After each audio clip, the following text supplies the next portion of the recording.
जळगाव जिल्ह्यामध्ये काँग्रेसमधील अंतर्गत गटबाजी चव्हाट्यावर आली आहे। काँग्रेसमध्ये फेरबदल होताच कार्यालयातील साहित्य गायब झालं।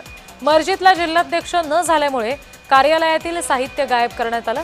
नवनिर्वाचित जिल्हाध्यक्ष ॲडव्होकेट अविनाश भालेराव यांनी या प्रकाराची गंभीर दखल घेतली आहे आणि पक्षश्रेष्ठींकडे तक्रार दाखल केल्याची माहिती आहे। पक्ष कार्यालयातील साहित्य नेमकं कुठे गेलं, कोणी नेलं या संदर्भात आता पक्षांतर्गत चौकशी होण्याची शक्यता व्यक्त केली जाते।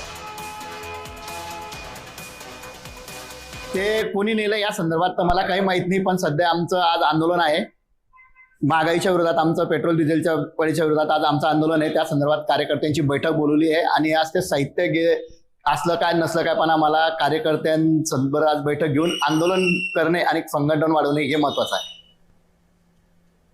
साहित्य चोरी वगैरे या सगळ्या गोष्टींचा असा काहीच विषय नाही।